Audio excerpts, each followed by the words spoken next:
Marami po ang nagulat mga sangkay dito sa ating bansa sa isa pong karamdaman siguro ito na kumakalat doon po sa Baguio. At ito po ang ating alamin ngayon kung ano ito.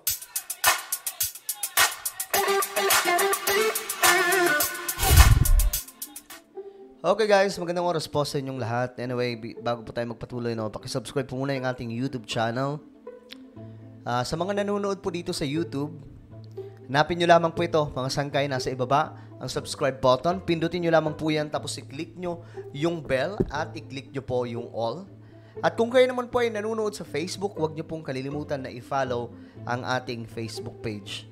So, eto nga mga sangkay, anyway, bago tayo pala magpatuloy-tuloy, eto, sa mga nanonood sa Facebook, may papagawa po ako sa inyo ngayon. Habang nanonood kayo ngayon, ito may sample video ako, pero ang gamitin nyo, ito mismong pinapanood nyo. May makikita po kayong tatlong tuldok sa itaas ng video na to. Ito mismong pinapanood nyo. Pindutin nyo lamang po yan, tapos after that, may lalabas po na show more. Pindutin nyo po yung show more, okay, yung may plus. Then pagkatapos, mga sangkay, i-click nyo rin po yung bell. Ayan, makikita nyo yung bell, diba? Yung bell icon. Okay, tapos i-click nyo po yung all. Alright mga sangkay, ganun lamang po kadali. At ito na nga, pag-usapan po natin itong nangyayari. Doon daw sa Baguio.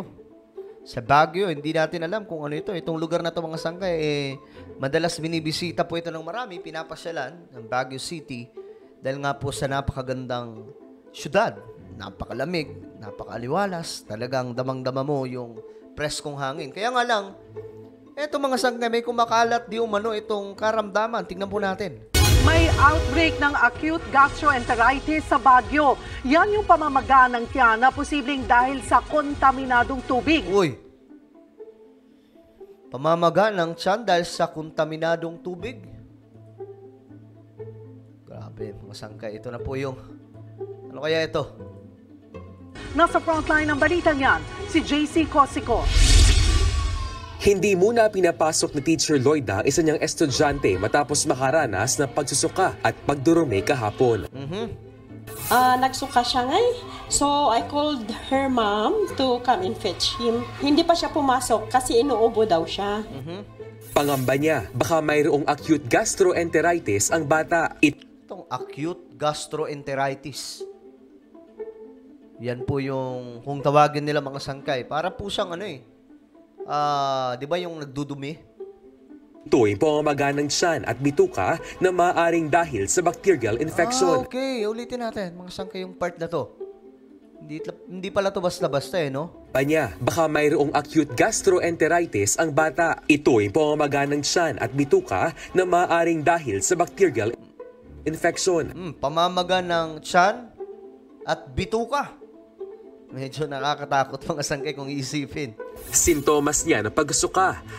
Ayan po yung sintomas ng acute gastroenteritis. Pagsusuka, diarrhea, pananakit ng tiyan, pagkawalan ng ganang kumain, pagduduwal. So, yan po yung mga limang palatandaan na mayroon yan, mga sangkay. Pero nagaganap po ito doon po sa Baguio. Yan po yung outbreak di umano. Ngayon, na mismo sinabi po ng kanilang mayor na si Magalong. Diarrhea na kuminsan ay may kasamang dugo, pananakit ng tiyan, pagkawala ng ganang kumain at pagduduwal. Oh my goodness. Sa Baguio City, marami na ang tinamaan ng naturang sakit. Sa datos ng City Health Office, umabot na sa 1,600 ang kaso. Naku po. Dami niyan mga sangkay. So, ibig sabihin ba, yung tubig sa kanila doon sa Baguio ay delikado na? Nasa 200 establishmento at 80 pamilya ang apektado. Mas marami tayong cases itong January, kaya it was very noticeable and very abnormal increase of cases. Dahil dyan, idineklara na ni Mayor Benjamin Magalong ang outbreak ng acute gastroenteritis sa Baguio. Ayun, may outbreak na nga mga sangkay ng karamdaman na ito. Sumula po ito sa tubig. Kaya ayon po sa report mga sangkay, yung tubig ngayon doon sa Baguio City ay tinitingnan na, sinusuri na po ng mga eksperto kung ano nga ba ang meron. Kasi imagine niyo 1,000, ilan na ba 'yon? 1,600 kung hindi po ako nagkakamali. Ganun na karami mga sangkay yung, ayan po, 1,600 mahigit yung tinamaan. So, hindi po ito basta-basta mga sangkay. Na sa 1,600 ang kaso. Nasa 200 establishmento at 80 pamilya ang apektado. Mas marami tayong cases itong January, kaya it was very noticeable and very abnormal increase of cases. Dahil dyan, idineklara na ni Mayor Benjamin Magalong ang outbreak na acute gastroenteritis sa Baguio. Okay. Yan po, si Magalong mismo, yung kanilang mayor. Si Yorme na mismo ang nagdeklara, mga sangkay. Ang isa sa tinitingnang dahilan, ang tubig sa lungsod. Ipinag-utos na malawak ang pagsusuri sa mga pinagkukunan ng tubig, pati ang mga water delivery service. Nagte-test tayo ngayon, naghihintay tayo ng resulta ng ating water sampling. So, actually, we're looking at the water. Todo linis na rin sa mga kainan sa Baguio para matiyak na ligtas ang iniinom ng mga customer. Parang nakakatakot na tuloy uminom doon ng tubig no? Naglinis na po kami ng mga cooler namin, tsaka po mineral na po lahat ng ginagamit namin ngayon. Pero ang ilang residente, sa bahay na lang daw kakain bilang pag-iingat. Sa bahay lang, nagluluto ako nagluluto. Para yung kakainin namin sigurado. Parang din, mga sangkay, di ba? Kahit naman sa bahay, iisa lang din naman ang pinagkukunan nila ng tubig. Payo naman ng mga eksperto, pakuluan muna ang tubig at lagyan ng konting asin bago ito inumin. Kapag naman nakaranas ng 3 lagyan ng konting asin, medyo may medyo may konting alat. Beses na diarrhea, mas maiging pumunta sa pagamutan para agad na matugunan ng mga doktor. Ilan ba yun? 3 beses na diarrhea, mas maiging pumunta sa pagamutan. 3 beses. Kapag nagkaroon po ng 3 beses na diarrhea, punta ka agad sa doktor. Para agad na matugunan ng mga doktor. Nagbabalita mo. Okay, yan po yung inaalala nila ngayon mga sangkay dahil nga po sa outbreak na ito. Ito nga po. Tingnan po natin kung may mga komento dito. Kung ano-anong yun nga, sa tubig talaga ito mga sangkay. So, pag-pray po natin yung Baguio.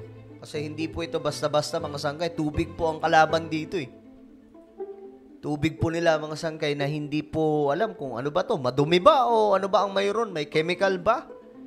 Ano ba ang mayroon sa kanilang tubig? Malamang yung mga dayuhan doon o yung mga nagtutour doon mga sangkay sa Baguio. Kasi syempre, isa po sila sa dinadayo po talaga, binibisita ng marami, mapa-Pilipino man at mapa-ibang lahi, no? Iba talaga ang ng Baguio. Kaya nga lang mga sangkay, yung tubig po nila ay hindi safe. Ayon po sa report, at diniklara po mismo ito na kumakalat, 1,600 na ang tinamaan, mahigit. So matindi na po itong outbreak at ipagdasal po natin ang Baguio City at ang mga kababayan po natin doon. So ano po ang inyong komento? Just comment down below. Now guys, meron po akong Facebook group. Exclusive lamang po ito sa mga solid sangkay. Hanapin niyo lamang po ito sa Facebook, no? Kung ikaw talaga ay solido, no? Hanapin niyo ito. Ayan po, highlight ko lang. Hukbong solid sangkay ang inyong hanapin. Then, mag-join po kayo.